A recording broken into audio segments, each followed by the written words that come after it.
Thank you, everybody, for accommodating this special meeting. I know it was last minute, so I do appreciate your being here. We have two things on the agenda today. First, we have the abatement. Red Gold is seeking an abatement. I sent out all the information that I received, the application, as well as the SB1 form that was filled out. I also prepared a declaratory resolution based upon the application. It appears as if there is a significant sized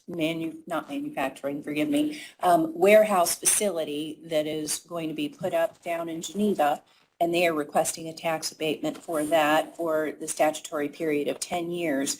The proposed abatement schedule is attached to the proposed declaratory resolution, and because of the construction date predating the declaratory resolution, we are allowed by statute to include in the declaratory resolution an exemption for that having preceded the passage of the declaratory resolution, so that is in there as well. There is going to be a formal public meeting for the ability of, it's going to have the proper notice pursuant to statute, and it's going to be the opportunity for members of the public to come forth with remonstrances and comments before it would be passed. That would be addressed at the April council meeting. So at this time, I would welcome the Red Gold representatives to go over the application. Thank you. My name is Matt Tebby, the Director of Risk Management Tax at Red Gold. And I just want to kind of echo what was said there in terms of thank you so much for accommodating the last minute request. And I want to apologize for that. Unfortunately, sometimes we get to a spot where things get moving and we kind of put things in a pinch. So I want to explain that a little bit. This warehouse is a critical upgrade for us, or a critical project. The way things have worked over the last few years, especially with COVID, you had an increased demand on grocery and particularly our product during that time period. And then I think, as you've probably heard from other businesses, that led right into supply chain difficulties for the remainder of 2020, continued in through 2021, and really there's still a lot of uncertainty in that area. During that time, we were able to flex up a lot of capacity by going out and going to forward warehouses and storing, bringing in more cans, securing the steel during uncertain times. This warehouse will allow us to have more security on that front, because as you flex up into the rental warehouses, your capacity is gone, right? We can't go out and find more because we already found them. So when we build, we then can reduce our usage on the rental warehouses and then go for that. The problem becomes timing. The way we work, we live from pack to pack. So the little insider technology or insider terminology is our fresh pack season starts August and goes till mid-October. So if we're going to put a warehouse in, it's imperative that it's in service, ready to go, ready to be occupied in August. So that becomes your construction schedule gets pinched. So we went to Geneva, had zoning done. Normally we would annex to the town and go through a abatement request with the town. That wasn't feasible given where this is located, because it wasn't contiguous to the town. We wouldn't have been able to annex. So we got the zoning, we got the project going, and we were kind of like, well, maybe we won't worry about the abatement in this particular case. It's one warehouse. But then we started going down the path of, hey, the county would like us to bolster up the road, right? And it's County Road 1200. And so it's not really used to significant truck traffic. It's got, agricultural traffic that it deals with now and combines and stuff like that. But this would be a little bit more on it. And so the county department would like us to reinforce that a little bit, which we're happy to do as part of the project, especially since we'll benefit from that as well. So we are going to do that. And we decided, hey, let's approach the state, the IEDC, to see if there's any grant money to help facilitate with that improvement in infrastructure, which then leads us back to the abatement. because that requirement for the grant would be to get the county to participate in the project with the cost of the project, which is what the abatement would do. So the abatement would satisfy that requirement. I wish I had gotten here faster. That would have been nicer for you guys, and so I apologize, but we got that end around, and that's where we're at today. And unfortunately, our construction schedule is, we've got foundations. We haven't started any vertical construction, so I think as of today, we may not technically be in non-compliance with the statute, but as you stated, certainly there's a statutory ability to waive that non-compliance, which the council could do. So the warehouse that we're building is 225,000 square feet. And I think, I'm not sure if everyone knows kind of where we're locating it. I have a couple of maps, and I have this big map, but we have lagoons, and 27's right here. So the warehouse will just be right off of the county road here, right next to the utility that exists for AEP. So that's where it'll end up being. It's not The zoning did come before the zoning board? Yes, so the town of Geneva did, because even though it's not in the town, it's the Geneva Fringe. And so they were the authority on that, so they did approve zoning. The only contingency was to meet with the county transportation to make sure that the county road issues are addressed, which we are doing in terms of that. So who determined it was the city and not the city of Geneva and not the county? I'm just curious because I know I didn't see, I'm actually on the zoning board for the county. I didn't remember seeing that, so I'm curious. We worked with the town attorney, Dave Baumgartner, and I think building commissioner, Mark Wynn. Mark Wynn's aware of everything? Yeah. Okay. So he was on it because I think, and I wasn't aware of this, I'd not heard of it before, but I guess at some point it had been determined that even though it's outside the boundaries of the town, it's within the boundaries of what's called Geneva Fringe. Gotcha. So that that zoning board would have the authority to hear the request. And so the improvements to the road, is that obviously to handle more weight, but is it widening it at all as well, or? Yes, it's reinforcing, and then we are going to widen the turn radius at State Road 27. So I've got pictures here that might, that's closer to the area, so that's County Road, that's 27. So we're familiar with that, but we are going to widen that a little bit on the turn, just to make it safer. Yeah, right there. And we'll be traveling up State Road 27 with the trucks. There is like a little access road, but when we evaluated that, we determined that that wasn't a feasible option for the trucks to go up, and that this would be the best option. Yeah. You have it. Oh, yeah.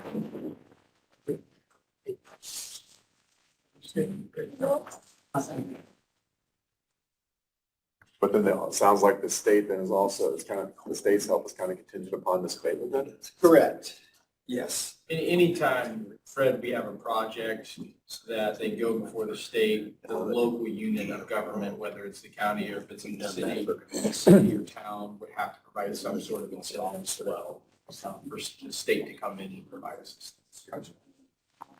Obviously, there'd be some temporary construction jobs created. Does that create any more jobs within rental?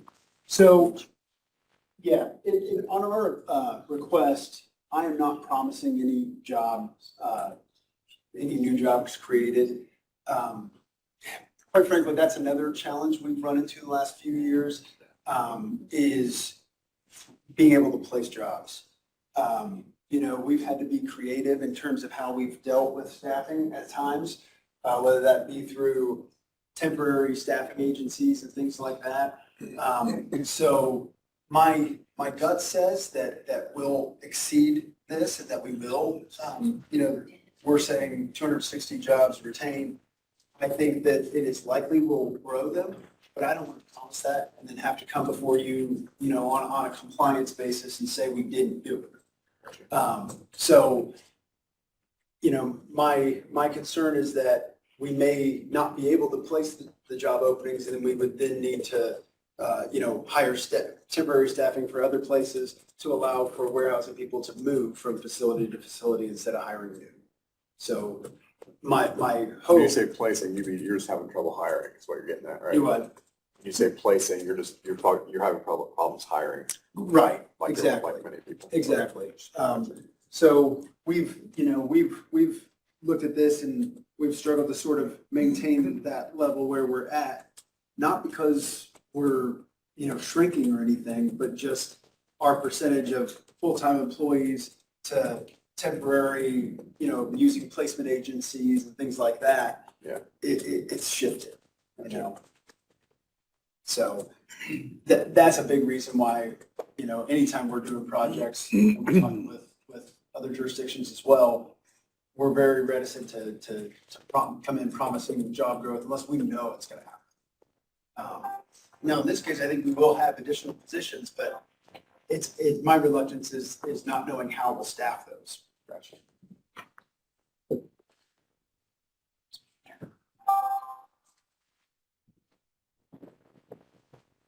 Just to make sure.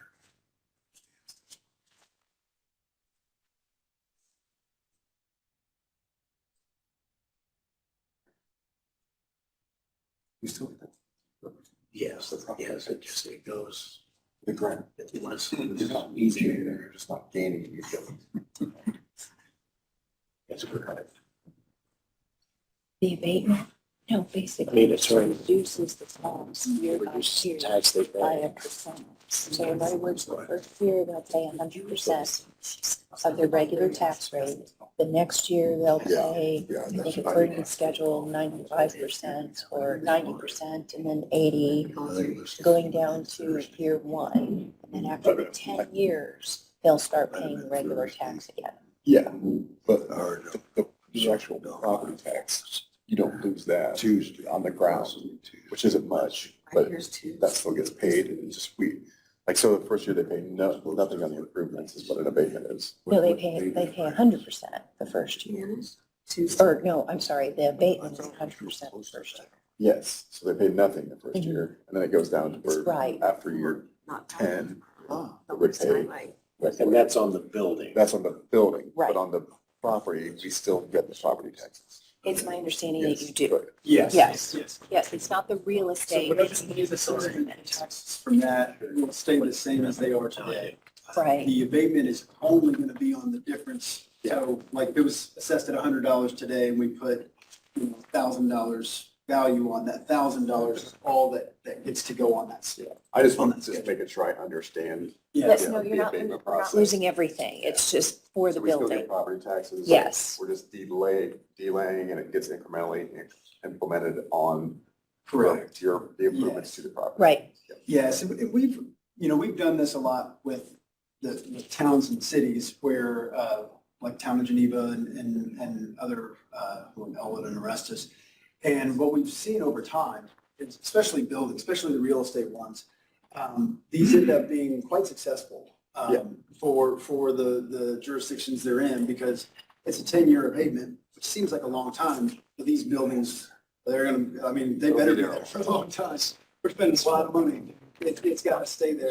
So ultimately, it secures that tax revenue for a very long period of time. Sorry for all the questions. No. I just want to make sure I understand everything.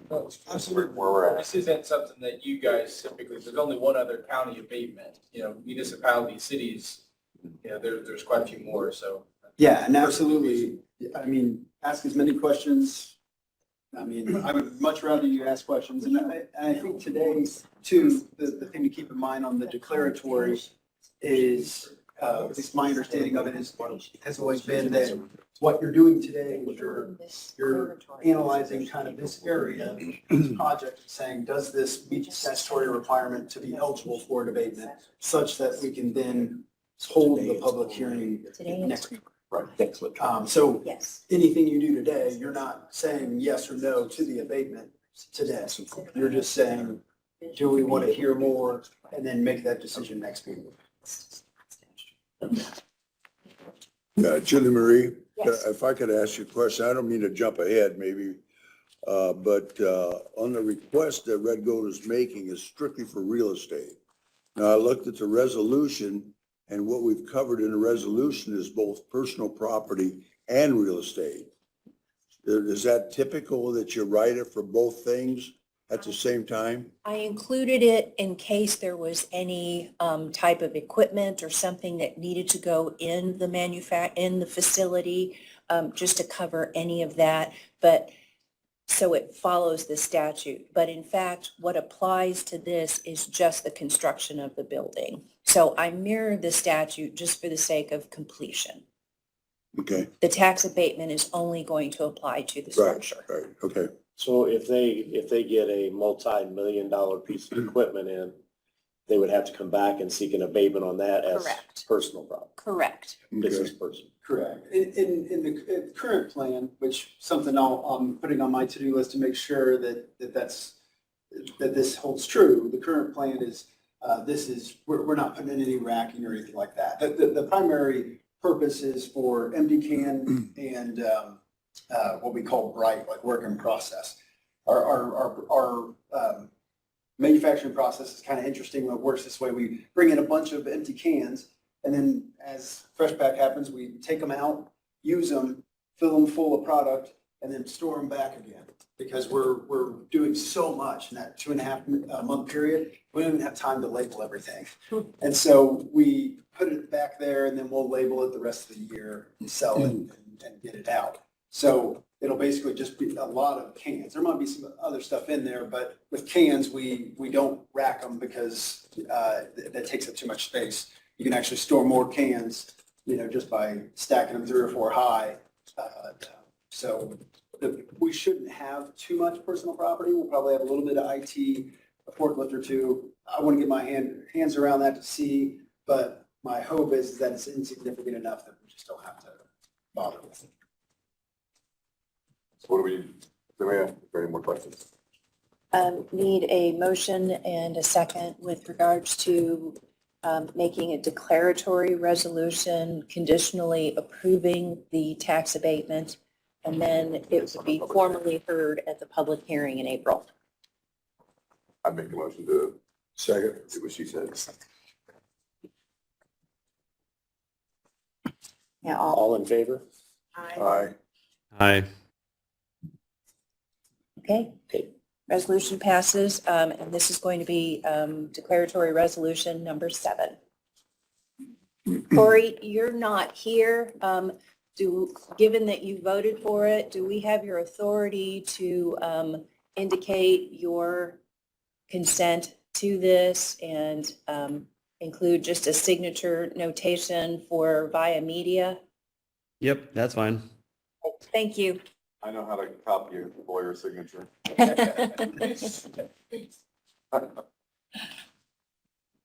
Thank you very much for coming in. Oh, thank you. I'm assuming we'll handle the mailings, the notice to the jurisdictions, and then we post it in the paper. We will, yes. You did the. We're going to do the notice for the public hearing Okay. for April. That's what we do, so it's there. And we will send a copy of the resolution to the assessor's office. Awesome. Okay. When would it be possible for me to get a And copy? the other thing now was just Or actually, you know what, I Is that, can probably do it. the one that I read already? Just for our records. Oh, sure, yes. I'll have that. That would be great. And then we'll handle the notices, whatever we are mailers to everybody. Okay. Tax jurisdictions. We'll send it back. Yes, I appreciate your help so much. you're welcome.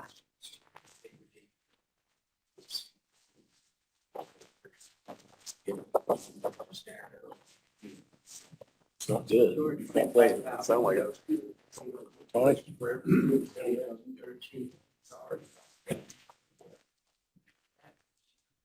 Where now? Well, and I will say too, if you have any questions that come up before the next meeting, just, start on the phone or me. I didn't bring my cards. Was driving up here and realized I forgot them. We could probably find you. I think so. But feel free to ask any questions because I want to make sure that Yeah, next meeting I'm. they'll able to release me on come. since I live down there. Oh, yes. You can, you will definitely be able to get a hold of me. I'll be at that town meeting. Yeah. Also. Yeah. You can bother Agnes. She has my number. So. You gave Agnes your phone number Oh, absolutely. Where's the town meeting? Where's the town meeting at? and she called you? I've talked to her a couple times. For how many hours? No, not that long. Well, you know what I mean. Yeah, she's very nice. She is. She's. She's still on the phone. I see. So the rest of the abatement resolution stuff will come in April. This is all you need to do on this today. Thank you, gentlemen. Thank you. Uh, Matt says, thank you guys for the special meeting and getting this coordinated. Where is the town meeting? What is today, 23rd? Yeah, for this. Miscellaneous. It'll be same day as Oshkosh meeting, but in the east. Down there, and here. It'll be but at town hall downstairs. So I've done a lot of. I don't think our own will be out of Real Oshkosh. estate. Yeah. Real estate standards. We'll put GM, real estate. And GM goes. Well, he's still in, yeah, he's still in intensive care. And then Yes. Email. yeah, then they're gonna send him to rehab. You want me to take this up, scan it, send one to Matt? Send one to Matt and make sure Yeah, that I because I have to be honest, when he went, he was at Sun's County for 24 years, and they work on him. I did. Expanding our capacity. Oh, it's on the application. Email. About 41. He walks around with that twice, 2 weeks. Yeah. Proceeds? GM proceeds. We get up there and Mark comes. Thank you. What's happened? And he said, We're ready to see what's fun. Yes. I just created it. Wait a minute. We created, I've got it. This is the one. Oh, you got it. Yes. This is That also will be ordinance number 7. he said, ordinance. Seven. Not resolution. Oh, good golly. That's an ordinance. This was a resolution. Oh, Where's the okay. resolution? The declaratory resolution. almost 6 months now. So. Okay, so next item we're discussing is ordinance number 2023-7. It's a joint ordinance of the Board of Commissioners and the County Council of Adams County, State of Indiana, establishing a fund to supplement the cost of county construction and remodeling projects. This was all sent out to them, is that correct? Yes. So I will let Julie Marie explain in a nutshell what exactly that means, who does what, and how it works. I don't have an email from you. You don't have an email for me at all? Oh, It's just gone through here too. I don't have one, unless it's under something else. Oh, Kathy, I'm sorry. Did everybody else get copies? Yeah. Okay. Sorry. I'll double check your email after the, Thank you, I got it. okay, I'm sorry about that. That's okay. Not the first time. It was discussed previously that the proceeds from the upcoming Golden Meadows sale property should be kind of set aside and earmarked for something, but you didn't know specifically what you wanted it earmarked for. Doing some research, talking to SBOA, we can create a home ruled fund and specifically put that in there for that purpose. Home ruled funds are to be established by the commissioners by ordinance. However, it was my thinking and verification after talking to SBOA legal counsel that because of the size of the amount of money that is to be funding this particular fund, that it would be appropriate for the council to join in on this ordinance. That's why it's a home ruled fund. It's typically only a commissioner's fund, but I made this one a commissioner council fund. What I have done is I've created a very generic, broad fund, and we have numbered it 4121, and we're calling it, Brianna is calling it the GM Sale Fund. What it would do is essentially by statute, proceeds from the sale would have to be put into the general fund. However, it could then be transferred to this fund. The way I have drafted this, all interest that is accrued in this fund would stay in the fund. It would not go back to the general fund, as is the case with most other home ruled funds. This also gives you the flexibility to spend the money on whatever future projects there might be with regards to construction, renovation, repairs, anything. It's actually an open-ended, broad description of uses that you can have it for.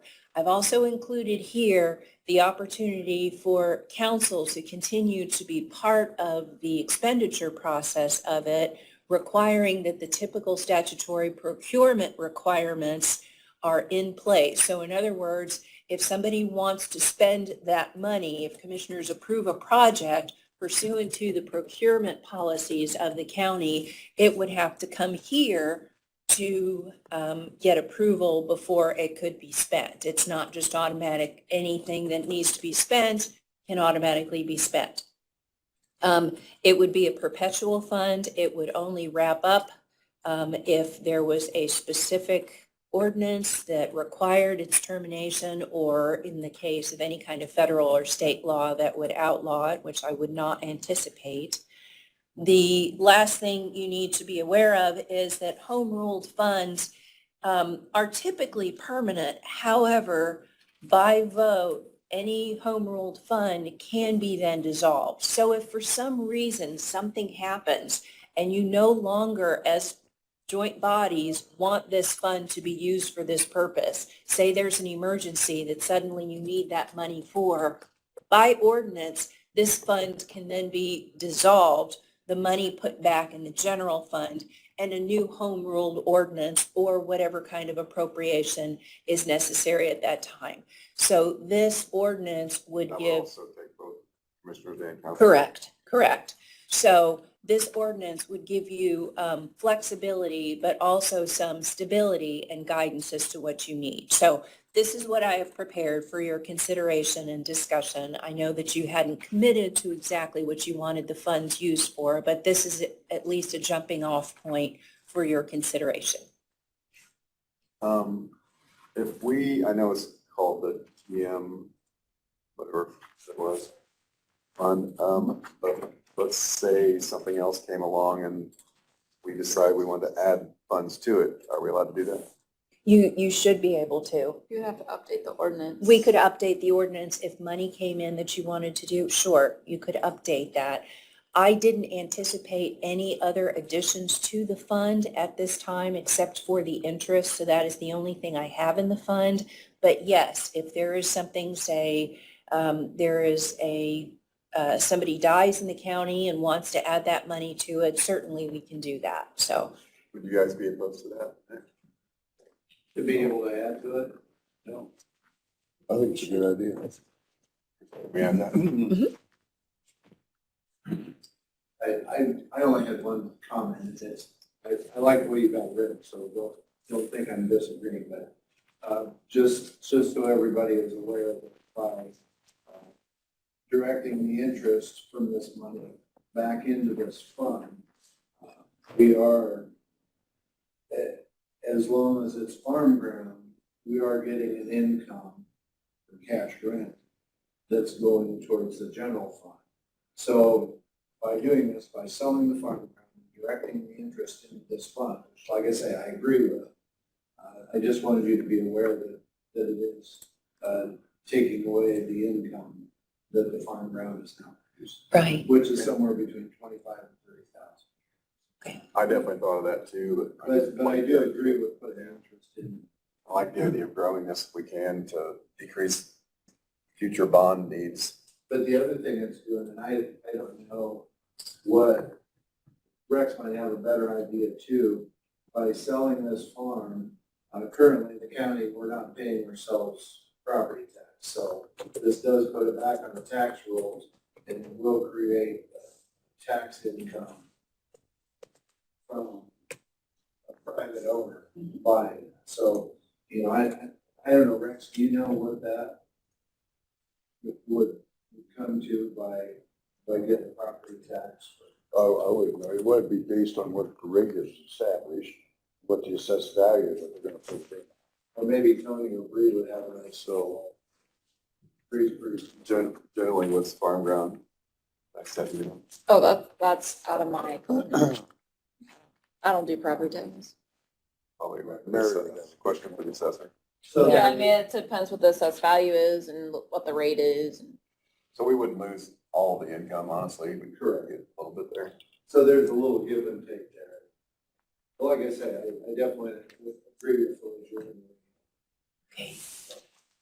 How would you like me to reword the section with regards to contributions to the fund?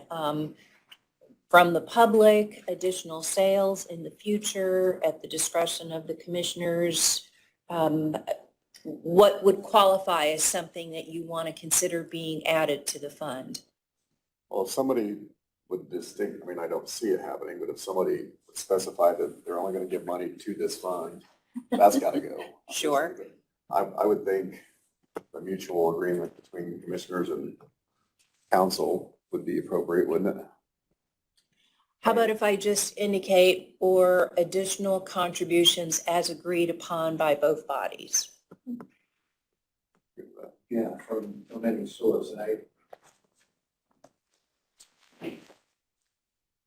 mean, here's the crazy. One question I had is on section 2 on page 2. It looks like it's a little bit more, it's not completely broad. It looks like it's basically tied to buildings or property renovation. I didn't know if, I don't know if you want to tie it to just that, or if, we just want to say, keep it broad like we were talking about. Well, that's broad in a capital sense, though. I mean, what else would you think that, and if it gets beyond that, I think it does, Julie mentioned that it says that again, it's got to be mutually agreed upon, but that we Right. could use it for other things if we deem necessary. Yeah, I just don't know what the future holds. I mean, I'm just making up examples, but let's say you had let's say you had a really big recession again or something and the general fund did get hit and you're in a really tight position, you might want to be able to get to it. Are we able to get to it if we were in something like that or some kind of Yes. a crisis happens? Yes. Any home ruled fund can be dissolved in the same way that it's established. So the commissioners and council would get together and vote and decide to dissolve the fund. The money would then go back into the general fund for disposition and appropriation according to whatever your vote and decision is. So yes, you can always get back at it. And honestly, in those situations too, I think the first place we would go to is probably our rainy day fund. Mm-hmm. Well, what is it? You go to rainy day fund first, I would imagine. Yeah, that's what I said. Yeah. Would that wording allow us to transfer money from other county funds into this fund? No, this would be earmarked specifically for the purposes enumerated in the fund. And so we would have to be specific as to how it would be funded. Right now, it's only funded with the GM proceeds and with the interest that is going to be accrued. We need to expand that. I mean, you have expressed interest in expanding that to whatever you may want in the future, any possible future donations. So I could add that language, but for right now, no, it's just interest and the sale proceeds. Because, I look at some of the investments that Ed Dyer's making. He's making good interest, which comes back to the county general. Mm-hmm. So Yeah. But we're gonna add that language in. Yes.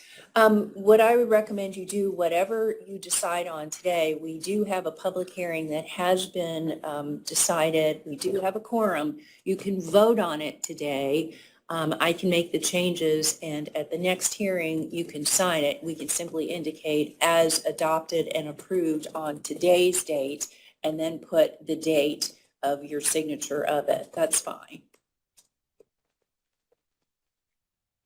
We don't have to have that today, though.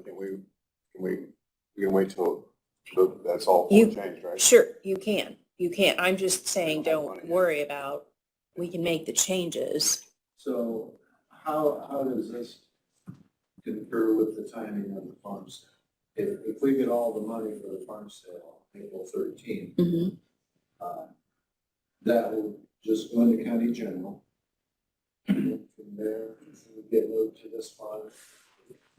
So do we have Yes. to have one set up by then, or does that work? I don't think so. I don't think it really matters. Typically, closing takes a little while, so I would anticipate that even if it sells on the 13th, it may be a few more weeks before you actually get the cash. We would have at least one more county council meeting and commissioners meeting to get it accomplished. But even if it weren't. But even if it weren't, I mean, it'll just sit in general, and this is written in such a way that it indicates the exact amount that was received in proceeds will then get transferred, so we're not losing anything. Stan, is it possible that this farm might end up being split, some of it being sold, some of it not? It's possible, I would hope not. Well, I would hope not too, but I mean, you know, based on the market we have. Because I know I had a meeting with John Herberg last week, and he was kind of anticipating that the ground on the east side would probably be still somewhere where we anticipated. Or no, the ground on the west side. But then the ground on the east side may be lower than what we anticipated. So, yeah, we'll have to make that final decision. Say, if that would be the case.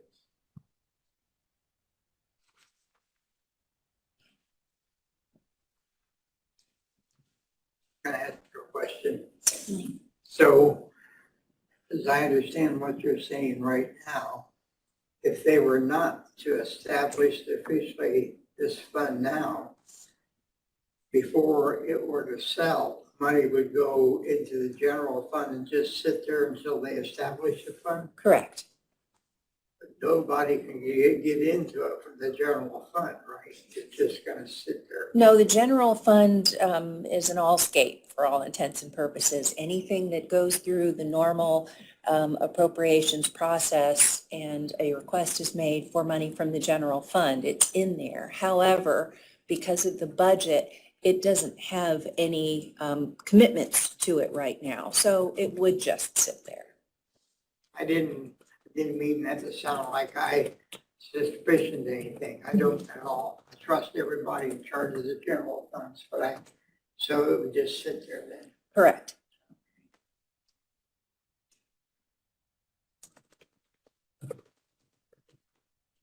Well, Kathy, I will double check that I have your correct email. I can amend this ordinance to make sure that it's in a form that everybody is comfortable with and send that out for consideration. We just needed to have a meeting, and since Red Gold needed to be here anyway, I thought we would take advantage of the opportunity to have a joint session to discuss this. So that matter will be tabled until the April meeting, correct? On that ordinance? And unless. Unless you guys want to vote on it today, it can be tabled until April so that language can be fixed, and I don't see why, unless you want to vote on it today that Right. you pass the ordinance. That's entirely up to you. I don't see why we need to personally. Yeah, because you got some stuff in there you don't really like. Yeah, I don't think it matters I'll just get it rewritten and that way we're signing. correctly. Signing the draft that you're comfortable with, certainly. So I'll when- do that, and I'll send out revised drafts then. So since this was a public meeting, I will need a motion and second to adjourn. Motion to adjourn. Second.